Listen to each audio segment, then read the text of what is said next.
I gotta go. All right, welcome to the Teachers Talking Hoops podcast. As I bring up mine and Adam's pick here about, I have to find it. I have them somewhere. See how we did in our Sweet 16 predictions that I think I put on my work email, which is now going to be intermixed with. Let's see if I just look up. Let's see. That'll probably show up in here. There it is. Okay. All right. Yeah, so here we are. Sweet 16 is done. Elite 8 is here already. And about to be Final Four. Yeah. So a quick shout out to the Duke women for their Sweet 16 victory over North Carolina. In a Duke women, the ACC tournament champions, Duke men and Duke women ACC tournament champions. Could we see Duke men and Duke women NCAA champions? Probably not, but it's good. It's nice to dream. Possibility. At this point, they're both in the Elite 8. That is true. Only 7 teams that can stop them. That's true. And yeah, Duke women go tear. I meant to watch. I wanted to watch the game, but I was at practice. It was like a 2:30 on a Friday game, and oh man, I haven't watched any replays of it, but Duke women won 47-38. Wow, that's an outstanding performance offensively. That's either good defense or really bad offense. Yeah. Depends who you talk to. And that's been kind of the staple of the Duke women's team these past couple of years. I've been starting to follow them a little bit more. It's been a very hard nosed, very like old school Tennessee, because we can talk about Tennessee because certainly last night that was not tradition. That was good Tennessee, right? The defense was there, but the offense was also there. But Duke women have kind of been that sort of Virginia, right? We're going to keep you low, but we can't really score either. Which at some point, as we saw with Virginia, that it can get you places, but at some point you got to put the ball in the hoop. Yeah, as Tony Bennett will tell you from his couch, unfortunately. Yeah. So, all right, we'll run game by game real quick here. We'll do a quick prediction or a quick overview. We'll spend a minute or two on each game. The first one I had written down here was you picked Auburn, I picked Michigan. So you picked up that victory. I did. I'll be honest. After my late night with Duke and the other games that were going on, I did not watch 1 minute of Auburn versus Michigan. So tell us a little bit about what happened there. Johni Broome looked really good yesterday. He had a double-double at halftime. He wasn't settling. 30 minutes, he had 22 points and 16 rebounds. So that's the Johni Broome that we're accustomed to seeing. Do you think that was him saying, "All right, it's game time," or you think that was Bruce Pearl saying, "Right, let's go, like we need you"? So they were actually they were only up by 1 at halftime, and Michigan had the lead the majority of the first half, and then they took a 7-point lead early on in the second half, and then Auburn, completely kind of flipped the switch. You think Denver Jones and Tahad Pettiford for that one. I think Pettiford's the X factor. Yes, I think so too. I think he's arguably like the best sixth man in all of college basketball just because of what he brings scoring wise off the bench. Yeah, they handled business later on in the second half. They held Vlad Golden to 10-9, which was impressive. Danny Wolf got his 20, but nobody else did. Starting lineup was 20, 10, 5, 10, and 6. So you're gonna win when you can hold a starting lineup like that. To inconsistent numbers. This was the best I've seen Auburn look this tournament. I'm a little still concerned about their shot selection, especially in transition. They like to settle for a lot of 3-pointers.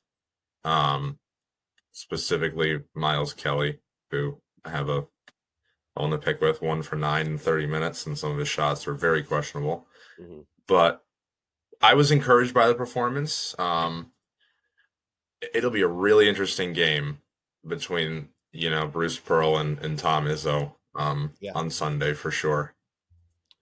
Yeah, because I think Auburn, we had the question of can they flip the switch, Hmm. and this was probably as close to flipping the switch Yeah. as you're gonna get. Yep. This was by far their best game, by far Broom's best game. Um, maybe I don't know, maybe they needed a week, maybe they needed to Right. be able to scout the opponent, prepare, and Hmm. maybe they were tired. Right, they finished the season so bad, Right. maybe they just needed like a clear reset. Hmm. Yeah. I also wonder, like you said, if anything was said in the halftime locker room Yep. to kind of usher them, to use that term, in the right direction. Yeah. And I think the matchup Michigan State's interesting because I always think the second matchup of the that round or that Hmm. that pod is interesting Yeah. because that it shows like scouting ability, how well you adjust because you can Right. get super ready for Hmm. ideally the best team should win the first game of like that week. Right. But then that second game, it's are you Hmm. tired? How do you match up with that team? Are you Right. prepared for that team? Hmm. Yeah. And it's like I think Michigan State matches up well against them because of Mhm. their depth. Yep. But I mean, Michigan State's 3 for 3 for starting off behind and having a lousy first half, and then Yeah. kind of really just escaping by the edge of their seat. They're not going to be able to. They can't do that versus Auburn. Auburn's going to have to be a little bit smarter with their shot selection. Hmm. Um, but it'll be interesting to see Janai Broom against Jackson Kohler. Jackson Kohler is probably, the one dude who can more than handle uh, Janai Broom. Jackson Kohler's a big boy, so it'll be interesting to see what Broom can do. Although Broom held Golden yesterday to his own, so um, yeah, I'm excited for that game. I personally have Auburn, but I mean, I wouldn't be sad to see Tom Izzo win. Yeah, I think I like Michigan State in the game. I thought they played. I I thought Auburn looked better than Michigan State did. Um, but maybe that's just because I didn't expect as much from Ole Miss. Right. This was a relatively tight game, and I kind of thought Hmm. Michigan State would have a little bit more control. You only had 3-point win, really six because Ole Miss hit Yeah, that fourth that, yeah. buzzer. Um, but still a relative. I mean, a game that was kind of in doubt, right? If Michigan State misses, Padula is such a good 3-point shooter Yep. that if Michigan State misses a free throw at some point down the stretch there, there's a chance Ole Miss. I know. I thought the big mistake was Ole Miss had the ball with I don't know, maybe like 9 seconds left, and they're down by four, and And they Padula played for shot the three, three. Yeah. but he looked like he was trying to get fouled as he shot it. Hmm. And it's like, what are the odds, right? What are the odds that Right. at that point someone's going to foul you and you're actually going to hit the Hmm. shot? But now, as you're trying to get fouled, it's messing up like your shooting form. Right.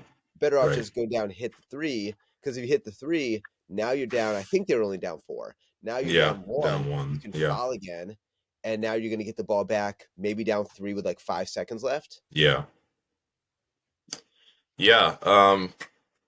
I mean, I think it's safe to say that Ole Miss kind of blew that game. Um, Yeah. I mean, they pretty much dominated that first half. I mean, they only went into the halftime locker room with a 2 point lead, but it was one of those, they had like a 7 point lead, and then Michigan State closed it to two, and then Ole Miss pushed it back out to seven, and they were in control for a wide majority of that game until about 8 minutes left, when Richardson, Cohen Carr, and Akins really kind of turned on the Jets for Michigan State. Hmm. Yeah, a little bit poor managing on Chris Beard's part, but I mean, Michigan State can't have a slow start on Sunday, Yeah. because I think that's going to hurt them. And the farther you advance in this tournament, it's no mystery that the quality of team that you play, rises. Not to say that Ole Miss or New Mexico aren't good teams, but at the end of the day, there's a difference between Ole Miss and Auburn or Florida or Duke or Bama or Tennessee. Like you can go down the whole line. Those are teams that you can't start off slow against. And I think if they start to fall down by 7, 9, even 11 multiple times, it's going to be very tough to get back. So I'm interested to see how they start the game. Watching the game yesterday, I was like, oh, I'm not really nervous because this is how they always start. Mhm. And then they ended up coming back, but quality of opponent goes up, your margin for error goes down. Yeah. Yeah, it's you're right. I think starting's important, but I think Michigan State has enough. Hmm. Again, if this is the Auburn from earlier in the year that I feel a little bit more confident in, I think if Auburn can convincingly, if they can be up 70% of the game against Hmm. Michigan State and win it by 8 to 10 points, Yeah, now you're like, all right, maybe Auburn's back, right? Maybe they can, right, maybe they're not the favorite, but maybe they can win the national championship. right. I still think it's not unreasonable to think that they can win this game, but I'm Hmm. not convinced yet that they have any chance of beating like Florida, Houston, or Duke or a team like that. I did tally up real quick. You went an impressive 6 of 8 in Yes. your Sweet 16 picks. I went a not as good uh 5 of 8. So you Six of only eight sounds a lot lost. better. Yeah, the 6 of 8 sounds a lot better than 5 of 8. I guess that's true. Um, I still felt we'll get to that Alabama game because I still feel like that Mm. BYU pick wasn't terrible, but Mm. um, we both got Maryland wrong. Yeah. And I think a mix of I think they ran out of gas. I think because who's their good freshman? What's his name? Queen. Yeah, Queen. He carried his load, right? I think Yep. 20 some points. Like Yep. he did what he needed to do. I think they ran out of gas. I think there's a little bit of that. I don't think it's a distraction with Willard and Villanova and stuff, but similar to when Coach K, like when Duke lost to North Carolina, both in the tournament and in both tournaments in the ACC, no, regular season game, last regular season game, and in the tournament. When Duke lost to North Carolina in Coach K's last season, I don't think that those guys necessarily, I mean, they probably did feel pressure, but I think it was just like you have to be all the way and focused on like the basketball game. And if there's anything like even like when you go to your press conference, if someone's asking you about something besides the basketball game, Right. that's just not what you really want. Even if it's Hmm. not, even if it's just messing you up by 1%, like you just don't really want that at that point. And Yep. so I don't know if the Willard thing, right? Who knows? Like these guys might love Kevin Willard, and he might have said in the locker room, guys, ignore everything.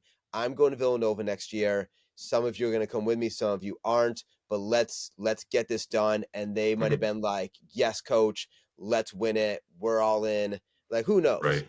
But Right. just having that conversation can't be ideal. Hmm. Yeah. Um, and then on the court, like so this was their shot chart for their starting lineup. 5 for 9, 8 for 17, 4 for 10, 4 for 10, 0 for 7. You're not going to win a game when your starting lineup shoots like that. Yeah. They got outshot, you know, overall 40%, 50%. Florida shot 40% from three, basically. They shot 31. Yeah. They got doubled on the glass, which I was surprised about. They got out rebounded 20-42. If they didn't have Derek Queen or Angel Reese, they would have got out rebounded 7-42. Um, so you're never going to win a game like that either. And then it was a combination of bad shot selection, and then I mean Florida turned the ball over 17 times, and they just couldn't capitalize. Like, and then you put Condon going down. Like, Florida basically said, "Here, Maryland, here's this game. It's yours for the taking." And every time Florida would turn the ball over, Maryland would come down, shoot a stupid 35-foot three, or miss a point blank layup at the rim. And it's like, you're watching that game and you're left scratching your head because, yes, Maryland totally could have beat Florida without, Alex Condon, and then Clayton didn't have his best first half, and then, Elijah Martin kind of had an off game, 4 for 10, and once Condon came, then the Florida Bigs were in foul trouble the whole first half. And you're left with like, how did Maryland not win this game? It's because they turned the ball over and they couldn't rebound. And once Mhm. Condon came back in, Florida just pressed the gas pedal, and that's it. Yeah, I'm thinking. I mean, I think Florida's just a better team, Yeah, and Maryland needed to. Maryland was going to have to kind of like out tough, um, just like grind out Florida to beat them, right. and I think they just didn't have it. Hmm. Which like I think Florida was a better team, but sometimes you also just don't have it. Right. That's the pain of the 1 game tournament. Hmm. With Condon, let me get a quote here he had on Friday, so yesterday. It says, feels pretty good. A lot of treatment over the past 12 hours. Again, with the trainers, making sure my ankle is going to be good for the Texas game. I feel like I'll be ready to go for tomorrow. We'll see how it goes. That's the plan as of right now. I didn't practice today. Just kind of take a little weight off my foot and rest up before the game. He says it's.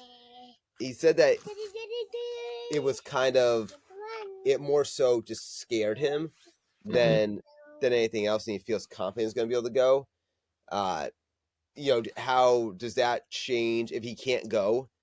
Does that influence your opinion on the Texas Tech game, or you think they still got it? I don't know. I think Florida's a better team, but I just Grant McCaslin's a really sneaky coach. Mm-hmm. Like, I mean, JT Toppin didn't have his best game on Thursday, you know, but he still had 20 points and etc. amount of rebounds. And they just his teams just find a way to win. Yeah. And especially the Arkansas game, like you're left scratching your head. You're like, how do they win that game? Like, you know, um, Wait. So how come when I said that I was picking based off of coaches, and I picked Texas Tech over Arkansas? how come? How come you look at me like I was crazy? because they got lucky. You know, I mean, it's a little bit of a sore spot right now. I'm not ready to go into that yet. Um, but but yeah, no, I mean Grant McCaslin's a good coach. I just didn't think he had the experience that Calipari had. Um, yeah, it was. I don't know. I wouldn't be shocked if they had something in store for Florida. I think Florida's overall the deeper and the better team. But I don't know with Grant McCaslin anymore because you look at this team, they only play 7 guys, and you're like this team. They're a good team, but they should not be here right now because Arkansas gave them the game. Um, I think Arkansas would have matched up better with Florida. Um, Yeah. but Yeah. I don't know. I don't really know anymore. Um, that's the one game I don't have when you ask me who's going to win, I don't have a clear answer for you. Yeah, I think Arkansas just with their potential ability to be explosive and just score the ball, um, I think that they would have kept pace a little bit more. Florida earlier in the year, I would say going into the tournament, Bless you. especially like the week or two before the tournament, I thought Florida was the favorite. I Hmm. thought they were clearly the best team in the nation. And now I'm not kind of sold on that, especially if Condon is a little banged up. Yeah, that's the thing too, is like how healthy is he going to be tonight? Yeah, where I think Arkansas would have. Yeah, I think. Yeah, I agree. I would have felt a little bit more confident in Arkansas. Um, but I guess so without diving too much into Arkansas Texas Tech to bring up bad memories and mojo. The simple question I guess is, what do you think happened with the collapse? Like why how does Arkansas go from up 16 to losing that game?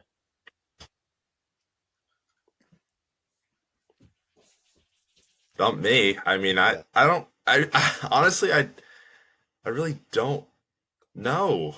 I mean, like they outplayed Texas Tech in every, statistical category, except rebounds. Uh, But like, I they just they looked dominant. You know, um, and you watch the last couple minutes of that game, and it's just like they couldn't score enough at the end of the game. Brazil had some nice baskets, and then Nelly Davis did everything he could, and DJ Wagner had some missed shots at the end of regulation and overtime. But I mean, they couldn't get it done on the defensive end. Um,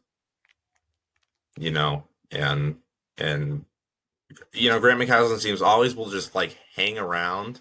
yeah. And then it just seems like when they're counted out, they're like, okay, now we can start playing.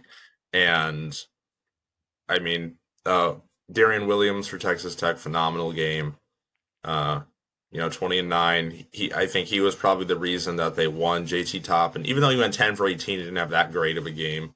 Yeah. Um, yeah, I honestly I don't really know how Arkansas lost, but And I think Arkansas has had the injury issues a little bit this year. You look at Tiero and mm, Fland only yep, played 5 and 9 minutes, hmm and Fland, I think when he came back, people were sort of excited to see if he could give a little bit yep, of resurgence, and he plays 9 minutes. He goes 0 of 3, hmm 1 steal. Like he gets a steal and a turnover, right? So he gets a yep, steal and he gives up a steal pretty much. So you cancel hmm that out. So really, yep, all Boogie Flynn did was get 1 rebound. hmm And I don't know if you can win without Boogie Flynn because they have won without Boogie Flynn, but I don't know if you told someone right that okay, Flynn is back, but he's only going to get 1 rebound and that's all he's going to do. People like, all right, like maybe Arkansas loses this game. Um, and then I think in the beginning of the season I had picked Jelano Davis for one of my All American teams, and he put up 30, yeah, and 6 rebounds, but he went 8 of 22. 3 of 9 from the 3 point line. He was 11 from the free throw line, hmm but 3 of 9 from the 3 point line, 8 of 22 overall. So I mean that means he went five five for 13 from the 2 point line, which, all right, like, yeah, was that 40% or so? Like, I don't know. yeah, It's just pretty like much, yeah, there lacks a little bit of efficiency there. And so you look at the stats and you just see like 39, not really much else there. Well, I guess, right. So I guess here's a potential problem. Not saying that this is the problem, but you got a guy that played 39 minutes. He got 30 points. He shot 8 of 22. So he shot the ball 22 times and he had yep, 1 assist. yeah, Um, yeah. I mean, he's not giving that's he's not giving anybody else the ball. it's the sign of a scorer right there. Yeah. And what that tells me, right, is if he gets 1 assist and he's shooting 11 free throws, that says to me that's a lot of I'm putting my head down and I'm just driving to the hoop. Yeah, that's basically it's the sign of a scorer. So I mean, I think Arkansas. We chatted about this a little bit the other day. Will Arkansas be able to retool next year. And so one of the interesting things about Arkansas is in this NIL era where people are concerned about, are people gonna go into the portal, and are you gonna be able to kind of build consistency? The same thing that all these ACC coaches were talking about that retired. Calipari has enough money where he actually might be able to keep his team. Yeah, but he said he is not deviating from his model that he's always done. He's going to recruit the best freshmen Yep. and put them with the team he has. So that's why I love John. I mean, look at him. He's just giving these kids a chance. I mean, how can you not love him for that? Everybody else is like, "No, I'm not doing that." And John's like, "Yeah, come on. Nobody loves being at the NBA draft more than John Calipari. Hey, He loves his seat at the table at the NBA draft. hey, he gets the free tickets. Um, He's got but a bunch of IOUs from I every think kid." you think he could afford the ticket. I don't know. Might be cutting it close. um, it's yeah. I mean, it's you look at you because Duke has a similar model, right? Now Shire has changed things up a little bit with going into the transfer portal and trying to get some guys that kind of fit the narrative a little bit. But like, John Shire's, I remember after UConn didn't get Cooper Flag, there were some fans out there that were like, "Oh, like we don't want like the best freshmen. We want like experienced players." Like, okay, right? Like you're telling me like you don't want how do you say AJ's last name? The guy going to BYU. Sabansa? Yeah, like so you don't want AJ DeBansa, you don't want Cooper Flag, like the heck with those guys. We'll take our third year guy that's transferring from UC Riverside. Yeah, well, that didn't work out for them So really I well. I So do think though with Calipari and with what I guess Calipari and Shire, Calipari and Duke, that model of being able to get like that top end talent. mm, Sure, you don't always win the national championship, but only one team hmm wins the national championship, right? right, And traditionally, Duke and wherever Calipari's been, Kentucky, Arkansas, they they get to the tournament, they get far, they're successful in the season, right? You look at them hmm like, oh, you can't win championships, but again, like only one team does. Like those teams have had success. Just because you're not winning the championship doesn't mean that you're not having a good season. there we go, precisely. And you know what? I think they had a really good season.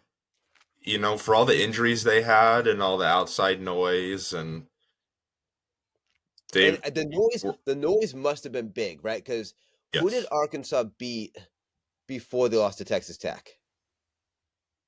St. John's. St. John. So when they beat St. John's, did you see Calipari's wife and daughter in the stands? Yeah, They couldn't yep, stop from crying. right. And I was listening to a podcast that said like just it's stressful, right? To be a guy with the accomplishments of John Calipari, to have all these people in the media be like, just get rid of this guy, right? He Right. can't coach. We don't want him anymore.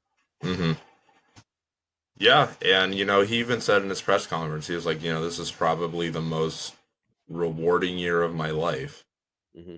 Um, so yeah, You know what I didn't know until I went on a run the other day. I was talking to my friend, a big UMass fan. I had no idea. Is it RJ Lewis? Lewis, yeah, the he guy. used to, yeah, I had no idea he was a UMass basketball player. yep, yep. Him and let's see, him, uh, Gafari from Yep. Maryland, Levesque last year for A&M.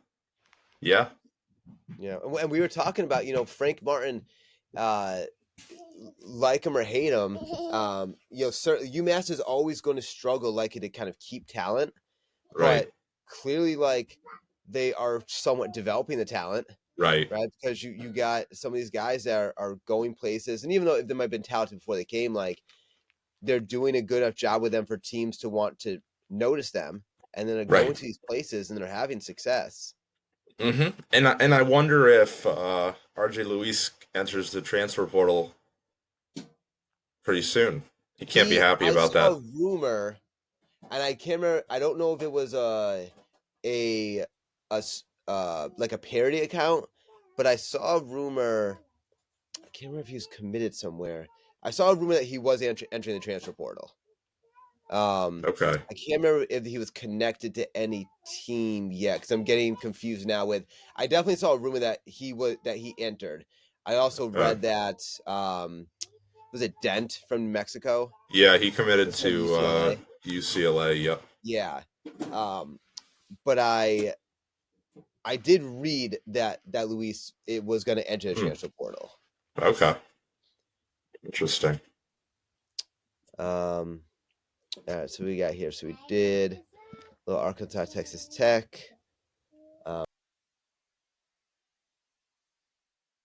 We'll save Duke for last.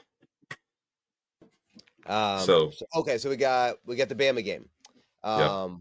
So yeah, we can do the Bama game quick. I mean, it's the game was quick, right? Like they Mm. up and down. I couldn't believe when I was watching the game and Bama was up by 15 to 20 points, and there's maybe 8 minutes left, and Yep. probably 20 points, and it's 8 minutes left, and it looks like they're going to be able to run away with it, and they're still shooting the ball probably within 7 seconds, right? 3 seconds to get down the court, 2 passes, boom, we're shooting.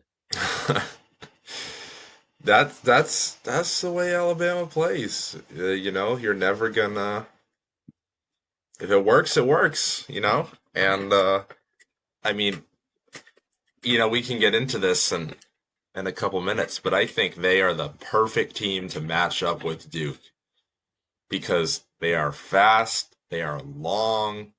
I mean, they don't play defense, but they make up for it with their length. And then when you score 113 points in a basketball game and then you make 25 threes, like that's gotta scare you, like as an opposing team. Like, I mean, I just, I think they match up with, Duke perfectly. Um,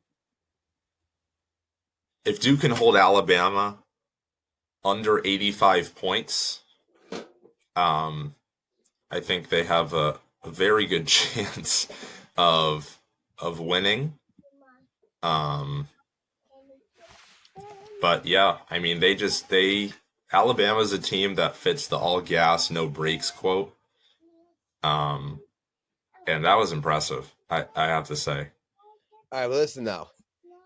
BYU Yep. ranked 292nd. Josephina, go with Wiley. Okay, or be quiet, right? They ranked 292nd in Yep. three-point defense. They're ranked somewhere in the 70s in overall defensive efficiency in KenPom. Duke is ranked after that bad Arizona performance. Duke is ranked like fourth or fifth in KenPom, but Duke is arguably a top 3 defense in the nation. And so I don't know. Well, so let me say this: the hopeful version of me says I don't know if Alabama can do anything like that to Duke. The realistic version of me that has watched every single Duke game this year, every single minute of it, knows Because that Alabama can. Duke's not a great 3-point Yeah. defense. Duke has a good defensive 3-point percentage because teams are missing 3-point shots. Right. Duke does give up open looks, and they gave them up in Arizona. Duke gives up open looks on the 3-point line. I don't know if it's because they are collapsing too much or they're trying to prevent the drive and the penetrate, but they're susceptible to giving up 3-point shots. And if a team can hit them now, so going back to the Alabama game, Mark Sears went something like 10 of 16, I believe. Before that, in his previous couple games, he was 5 of 35. So this tells me that going forward, Mark Sears is not going to go 10 of 16. But I think there's something to be said about like if you're hot, right? Like I don't expect. I think there's a greater chance that Mark Sears. Now, granted, 10 of 16 is I think that was like the 3-point record. I think Alabama set the 3-point record for a team and individual player in this game. I think there's a greater chance Mark Sears goes 10 of 16 than 0 for 9. Yes. I think that he's not going to have a terrible shooting performance in this game. Yeah. I don't think he'll go 10 for 16, but I think he'll be somewhere in like 7 for 13 or 6 for, 11 or Yep. something like that. The biggest problem for Duke is that if Duke can defend in transition, they will be right in this game. Because Alabama Push, push, Amor, push. Amori gets the rebound and then everybody just jets Yep. and gets it to a guard and like you said, within 7 seconds, like that shot's up. And you And have if to Duke, you have to be ready for a team like that. And BYU is not. You have to yes, be ready for a team like that. That is you're not just racing back down the floor to stop them. hmm You're right, racing to like stop their momentum. You're hmm racing back down the floor to stop them shooting it because it's not right, enough just to beat them down there. You have to right, play defense when you beat them down there. right. And I think two things are key for Duke um in this game tonight. One is like Duke has to make it a half court game, Hmm. and Duke cannot play at Alabama's pace. Yep. Because if this just turns into a running match, Alabama's deeper than Duke. Like it just seems like Alabama just funnels guys off their bench and they play in quick spurts. And I know like sure you got Malik Brown and Patton, but like Malik Brown's hurt. Yep. He's not playing at 100%. Yeah, that was Like that was not those 4 minutes were yeah, not they weren't worth it. yeah, he grabbed a rebound or two but it almost looks like he's either still hurt or Right. he's definitely scared to get hurt. Yeah. So, I mean, really, you guys are down to like what seven man rotation basically, and Well, I mean, I still think they played 9 guys. e- uh, okay. So Malik Brown's 4 minutes is Maybe like 10. They played 10 guys, I think. all right. Well, They all played their right. So you starting 5. They played a starting 5 and they played Cale Foster, yeah. Isaiah Evans, Okay. Malik So Caleb Brown. Foster doesn't count. So Cale Foster counts. he got in the game and the first shot I saw him take, he like bricked a three that was wide left. Yes, he's playing Cale. Isaiah Evans could be big in it, right? If this does Yes. turn to a track meet, that's Yes. Isaiah Evans would probably should have went to Alabama the way he wants to play. Right. Okay, so we'll give you guys like an 8 man rotation. Caleb Foster doesn't count. Uh, Bookmark this. all right, we're gonna bookmark it. We are 38 minutes into our podcast, and we're gonna bookmark it. Caleb Will Caleb Foster. Foster Whew, finally show up for the I'm first tweeting time all this. season? I'm tagging him on Twitter. Okay, it's game 38, so maybe Bull, takes. bulletin board material for Caleb Foster from Adam Sarlin. Okay, we're gonna if Caleb Foster has just he's had a rough year. We all have those sometimes, but some of us more than others, I guess. He's bouncing back. Don't worry about it. No, they played. Yes. They played 10 He guys. played four. He played 4 minutes. Caleb He had Foster, no, Chad Gumba, no. Mason Gillis. Mason Gillis had big minutes. He played well. The stats aren't there for Mason Gillis, but he played a really nice defensive game, calming presence game. Yes, you still can't convince me about Caleb Foster. He played 4 minutes. Because the rest of the team was playing so well. No, no, He no, played with a hot no, hand. no, because he played 14 minutes against Baylor. Yeah, because they're blowing him out. Exactly. There's my point. There's my point. We'll see. We'll see. So here's a question about Alabama going with BYU. BYU scored somewhere around 90. They're right about 90. Yeah, 88. Yeah. Is as we know, Alabama's not a great defensive team. hmm Was Alabama playing poor defense, or is this a product of if you score 113 points, the other team's going to score points because they're going to get so many possessions that they're Yeah. still going to be able to put up unless they suck, they're still going to put up a good amount of points. Yeah, it doesn't really matter when you score 113 points. I mean, they won. They won by 25. You know, it is like But so how many? We don't have to full on preview the Duke game, but how?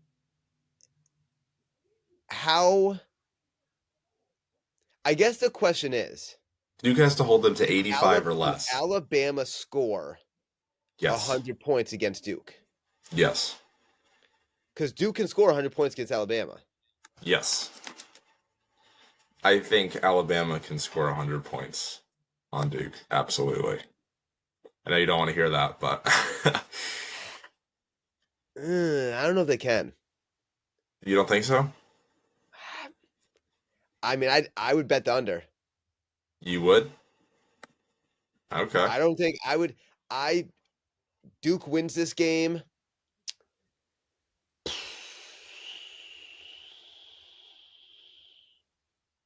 Because Alabama's put up some Duke big wins this game numbers this 90 to year. 80. 90 to 90 80. to 80. Okay. I, yeah, I mean, I'm sure we'll get into our picks later, but I mean, if if Duke can hold them under 85, they have a good shot of winning. And we're talking like Duke is the underdog here. Um, I think Duke will win, if we're being honest. Um, just because like Cooper Flag is Cooper Flag. Um, Duke does need but they need well, the supporting I want to say they cast. need more people because Con Knipple is always dropping like a sneaky 20. It's always Right, like the quietest 20. right. It has to like this game is not going to come down to Cooper Flag. It's going to come down to like Isaiah Evans and Proctor and Man Man Yeah. and all of those guys. Like Man Man has to have a fantastic game today at the rim. Not even like scoring. He just Yeah. has to protect the rim and grab rebounds. I do think the thing that's going to benefit Duke is they had a lot of foul trouble against Arizona. There's a ton of fouls in that Yeah. Arizona game Hmm. on both teams. And because of just how Alabama plays, there's not as many you're not as likely to foul. There's not a lot of Yeah. banging going around. It's just shooting. Hmm. Yeah. So yeah, I mean we'll see. All right, let's just do a quick talk on. Well, Houston, I didn't see that game either because I was sleeping. Mm. But I did. So we'll go back to Houston. I did watch the Tennessee Kentucky game. And I thought, like I said earlier, that was a good Tennessee. That was yeah. Kentucky just like they got hot with like a minute left in the first half. They hit like a couple threes, and Right. beyond that, it was like, That was it, really. yeah, I mean, it was like one of those games where the score for a lot of it was like 13 to 15, but watching it, you were like, this is more like a 20, yep. 22 point game. Like Tennessee just wore them down and they were hitting shots. And they got support from everybody, and that's And going to be a fan. I was just gonna say, similar to Houston, this is not as good of Houston, but this is a much better offensive Tennessee team than the Oh past couple of yes, years. for sure, absolutely. And they yeah, I mean they shot 51% from the field, you know, Yep. and they got contributions from everybody. There were no zeros in the box score. Uh huh. Um so I thought that was, I think this is a really good Tennessee team. I think this is a Final Four Tennessee team. Um it'll be interesting to see the Zakai Ziegler. You assume Ziegler's going to match up against, Uzan Yep. from Houston. It's going to be interesting to see that, and then it's going to be interesting to see how um, the front court of Tennessee handles Jawan Roberts. Milicic has to stay out of foul trouble. He was in a little bit yesterday. Um, and then they're, of course, like they're gonna need some contributions from the bench, which they got yesterday. I mean, even Cade Phillips, like 2 points, but like, it wasn't quite 2 points. Like Yeah, he was yeah, all over the place. They were all over the place on defense, like racing shots in transition. They were just everywhere. Um, and I was very impressed with Tennessee yeah, yesterday. yeah. And Ziegler feels like that Garden March that is just very difficult to handle. Hmm. He's a guy that is probably not going to play in the NBA. Maybe G League, and he kind of bounces around a little bit and stuff. But he's just not, at least from my eye test when I watch him, he's just not big enough. I don't think he's going to fit his way in there. But in college, I mean, he's so shifty and good at getting to the hoop. His ability to get into the lane and finish tough shots, like some of his layups are hard, Hmm. and but he consistently finishes them. And he's a guy that I think if Tennessee was a better 3-point shooting team, so Ziegler had 18, I believe, in the last against Kentucky, and 10 assists. If they were a better 3-point shooting team and he felt more confident in kicking it out a little bit more, because he can just get in the lane whenever he wants. And Right. since he can finish so well, if he get the defense to collapse and Hmm. these guys could hit any 3-point shot, Right. they'd be fantastic. Yeah, for sure. And you already have Lanier. Like if you just got one more guy that was Hmm. consistent from the 3-point line, Right. I think that Then they. is what hurts them a little bit. Like they're a team that could win the national championship. I would Hmm. not make them one of my favorites because Right. I think they have some flaws. Mm. But I think they're probably maybe one player away from not really having that many. Like they could have a stretch. Um, I don't know. I'm going to use my Duke bias here and say maybe maybe like a Kyle Filipowski, to use recent stuff, like a guy that can kind of play in the lane, but he can definitely step out, and so he can do a little bit of both for you, right? He can hit your threes, but he also can kind of rebound. If you have a guy like that like add that guy to this team, I mean they're tough. Yeah, I here's my thing with them. I think if they can beat Houston and then if they can beat Duke, I think they're the national champion. Because those are the two toughest tests you're going to face right there in college basketball. Yeah, I agree. I mean, I would Like, say yeah. Right now, my favorites. Those would be my three favorites. Those three teams. hmm so and then Houston, like, I mean, they escaped really. Um, that was a very nice inbounds play. Um, Never leave the inbounder. I don't Yep. I don't know why people always do because I mean that's what happens there. Um, Houston kind of I think they surprised a lot of people with how close that game was. Hmm. Um, you could like Jawan Roberts only had 5 points. Cryer only had 5 points. They got outshot um, from the field. They outshot definitely Purdue for 3-point land, but they won the game because they won the glass. And Houston is just one of those teams that if you can't rebound against, you're not going to win. Which is why I think Tennessee matches up with them perfectly because Tennessee can rebound. And they, like they completely dominated the overall, rebounding sense. You know, 38-29.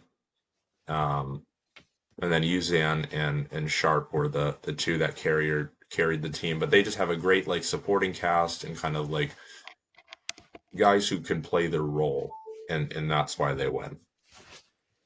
Yeah, yeah, and that's that right. You need teams that clearly have role guys that know their role, and they are like this prototypical role guy that it's that guy's job to get the rebound. It's that guy's job to set the screens. Right. Those guys are huge in March. Mm-hmm. Sure. So then we got I think that was the last one, right? yeah, we chatted about Houston briefly and stuff, and yeah, so I guess real quick before we briefly kind of preview today, let's do the same thing we did last time. Most impressive team of the Sweet 16 and most impressive individual performance. I'll start. You started last time. I'll say most impressive team.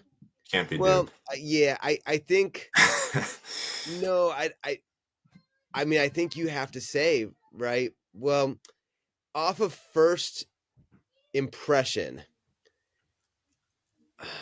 I think you have to say most impressive team is Alabama. Most impressive performances is Mark Sears. If I step back and think about it a little harder, I think you can make a very clear argument that Cooper Flagg's performance was better than Mark Sears's. Although I think we forget about Caleb Love in a losing performance. Caleb Love played really good in that Duke game. He hit some very difficult shots. I'm surprised to hear this from you. Yeah, well, he's gone now. He's Okay, gonna so go. He's gonna it's go okay play now. basketball in like Italy or, Okay. certainly not in America, Okay. with the rest of the North Carolina guys. So now that he's gone, although North Carolina fans were coming out on social media big, like, please Caleb, like we're all Caleb Love fans now, even though they forced this guy out of town. And then in Right. his interview, his post game press conference, they asked him about like the season. He's like, "Oh, I just so appreciative. Arizona loved me and blah blah." And he says, after I came from my other team, he couldn't even say North Carolina. Yeah, That's it's how. So all these North Carolina fans, oh, Caleb Love. Well, he's done with you guys because you screwed him over. You could have had Caleb Love and R.J. Davis, but yeah. Doesn't um, work like that. so no, but I thought he did hit. Duke played him pretty well. Although at the same time, quick note on the Duke game, Caleb Love played really well, but I also think he shot them in the foot partially because he was playing pretty well. And with about Duke hit a 3-pointer with about 30 seconds left in the first half. Arizona had the ball, final possession of the first half, down by 3. Caleb Love had a terrible, real long distance 3-point shot that he missed. Duke was able to convert that into a Cooper Flagg 3-pointer at the buzzer Yeah. to put him up by 6. And I thought, and then Duke just went on this run going the second half. And Right. people said it was right. Arizona got down 5, but 90% of that game, like 90% of the second half, was Duke up by 9 to 12. Mm-hmm. But Cooper Flagg did hit some difficult shots. But Mark Sears, I want to say so Mark Sears had the best 3-point shooting performance in like the history of the NCAA tournament. But at the same time, Cooper Flagg had a stat line that I believe either only one person's ever had before or no one has ever had before. Mm-hmm. So I'll do this. I'll give Bama the team performance and Cooper Flagg the individual performance. Okay. I'm gonna individual performance. I'm gonna give it to Zakai Ziegler, breaking the SEC record for assists. Um, very hard to do. Mm-hmm. Very unselfish. 18 points, 10 assists. You're like, yeah, sure. Um, but it's just what this like one of these kids. I just love his game. Uh-huh. Um, and then the overall uh team that I was impressed by was actually Florida. They lose Condon, who's probably their second best player, and they still win pretty convincingly. Um, so I was impressed by that. Um, I was also impressed by Tennessee. Um, yeah, It's you can go to Texas Tech at Florida today for tickets as low as $60 in San nice, Francisco. You can go to Alabama nice. at Duke today for tickets as low as $182. That's actually wow. That's not bad. You That's know, less than I thought it would it be. is. Tickets prices are a little bit more expensive though when you're the face of the sport. So UConn's ticket prices are expensive. Um, so all right, let's look today. We got Texas Tech, Florida. Who you got? Oh, it pains me to say this, but I've probably got Florida. Yeah, that's who I got. Um, yeah, I think it'd be a close game. Yes. Um, I could see Florida, um, kind of back and forth. I could see Florida maybe winning it by 5-8, off of kind of like free throws at the end. Maybe it's more like a Yeah. 4 to 6 point game. They hit a couple free throws at the end. Hmm. But I see it relatively close. I don't think Florida's Close. Yeah. substantially better than Texas Tech. I got Duke. You got Alabama, or are you rolling with Duke? No, I'm rolling with Duke. I have no reason not to. Even though Alabama can score, Duke is better than them, I think. Yeah, I think it's I mean the over under right now 174. So that's what that's high, right? That's basically Yeah. saying 80 80, 87 80s. points for Yeah. each team. Yep. Um but that's I don't know. It does feel like it's going to be high scoring. I would love to see Duke take some pride in their defense and Hmm. prioritize it and really try to kind of keep them. This is a game where if Malik Brown was healthier, Right. I think You'd he'd be need him, helpful yeah. in, because Mason Gills plays some good solid defense, but Malik Brown is a lot more mobile, I think, than Mason Gillis. And Malik Brown just switches so well that Yeah. if you get him out, like man is pretty good for being as young as he is, as big as he is. He's pretty good at Hmm. switch defense. Um, but Mark Sears is still going to like take him off the dribble. Right, for Whereas sure. Malik Brown, if you switch out, Malik Brown can try to block that three, or he can Hmm. cover all the way to the rim. Right. So I do think we probably see Malik Brown in this game. Um, but I mean, Gamba's playing so much better Yeah. that it's just like you didn't really necessarily need Malik Brown Right. to come back because Gumba's just, Yeah. he's He's doing what he needs playing to do. good, He's yeah. he's a great backup big right now. Right. Um, I did think in that Arizona game, Arizona Duke, did you see or do you remember where one of the Arizona players, I forget what it was, got called for the flagrant against Knipple where he hooked him and brought him down, and the very next Yeah. play, Gamba hooked the big dude from Arizona. SR. Yeah, Yeah. and he brought him down. And now, to be fair, this is where I think happened. I thought the play against Knipple was almost worse than a flagrant one. Like, I mean, Hmm. he hooked him and he wrestled him to the ground. It wasn't just like they got caught up and so I thought that one was very clear flagrant. Hmm. Gamba clearly hooked him. Yep. But then if you watch the replay, he bumped into someone on Arizona, almost like a back screen, and he lost his balance and he brought down the Arizona guy. So I don't think there was necessarily intent to kind of like bring him down, Hmm. but I think by letter of the law, it was a flagrant, and I Right. I can certainly see from an Arizona's fan's perspective, Hmm. like literally the play before, right? You got called for a hook and hold flagrant, and the very next Right. play on the preview, the refs go to review it, and the Duke guy has your guy's arm, and they I fall know, and down, then he and rips they you don't down, call it a yeah. flagrant. Mhm. But so the reason why I brought that up is like Gamba's in one of those plays every single game. Yeah. Whether it's being done to him, he's doing it to someone. Mm. He's in the middle of it all right now. Yeah. We'll see how Alabama's not going to let that fly, I can tell you that. Yeah. There may be some punches if that happens tonight.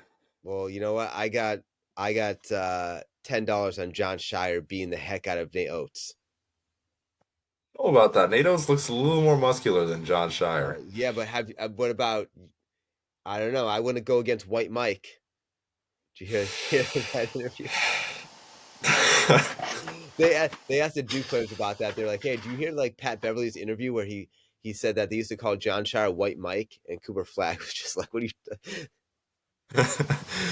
Yeah, Pat Bev. That's a separate story. There's some great interviews going on now. They asked Cooper Flag what if you if you were like abandoned on an island or whatever, what 3 things would you bring? And he was like a gun, food, and Concaniple. And then he's on this it's like a it's almost like a meme now. They asked him another question. If someone were to play you in a movie, who would play you? He's a Concaniple. So that I mean this is a great freshman, and the Concaniple thing is really interesting because I think that was a guy that was supposed to be a multi-year guy. I don't Yeah. think they necessarily planned him to go to the draft this year. Yeah, I don't think he's a multi-year guy now. No. So Sunday. What time does the game start? Oh my goodness! Look at this. This Duke game is going to go off at 9 o'clock Sunday. 2:20 tip and 5 o'clock tip. It's the perks. Oh, man, why can't these games go off at 2:20 today? But Tennessee and Houston. Ooh, Michigan State at Auburn. Talk about $180 for a Duke ticket. Michigan State Auburn tickets as low as $329. Wow, look at that. What a bargain. Um, I have got Tennessee over Houston. Okay. Um, Although, the winner of that game might be the first to like 35 points. Right. I just, if Tennessee plays how they did yesterday, they will win a national championship. I have Auburn over Sparty just because I have Auburn picked in my bracket. Okay. This is But, whew, but I what could a see but you what a have Houston and chalky. State, don't you? Well, look at this chalky Elite Eight. Ones and twos flying around. Mm. Mm-hmm. Um, I have I have Houston. I have Houston or Tennessee. Okay. Mm-hmm. Um, I'm tempted to pick Auburn just be like so people are like, oh, this tournament is no good. There's no upsets, but like you always have all these upsets. Right. So the fact that it's so chalky makes this tournament interesting in itself, right? Because this is something that you don't normally see. Right. But I like Houston or Tennessee for multiple reasons. One reason is if it it my wife never listens to these podcasts anyways. I'm gonna tell her to, so I'm gonna bring this up because she's never gonna listen to it. So my wife went to UT, and she's not a fair weather fan. She is a college fan, so she loves Mm. all Tennessee sports because she went to University Mm-hmm. of Tennessee. And but like if I hadn't turned on the game last night, she wouldn't have known that Tennessee was playing last night. But when I turned it on, she's all in, right? Because it's Tennessee Yeah. playing. Right. Me, I've been to Duke once in my life. And like Dickie V, right? I can't spell Duke. But I bleed the bluest of blue. Mm. And I despise sports fans who don't bleed as much as I do. And Mm. so if Tennessee were to play Duke, my wife would be like, "Oh, go Tennessee." And I would have Yeah. to be like, "Screw you, you fake fan. You haven't watched one Tennessee game all year." And I don't I want would to do love to. I'd love to see that. that. So You're too nice to do that. um that's true. I would think it in my brain, and then if Tennessee won, it would strain my relationship. So I would um I would honestly probably rather see Duke play Tennessee. Hmm.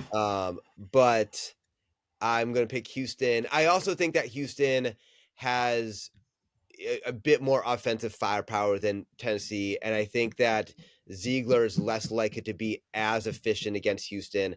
I think he'll still get his, but I think he won't be quite as efficient. And I think they need an efficient Ziegler to be as successful as they want to be. Mm. So I like Houston there, and then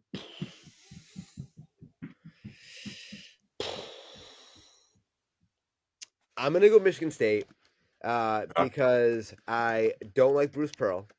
I like Tom Izzo, and if we were picking these, I don't know, like I would say this is like a coin flip game to me. Hmm. I don't think I'm not pulled one way or the other. Right. I think both teams have kind of a 50-50 chance to win it. And because of that, um, it's just when you are looking for a player of the year, you're looking for a superstar a lot of times, right? And Broom is his game is just so on flashy Hmm. that he's really good and he can win Alabama or he can win Auburn in this game.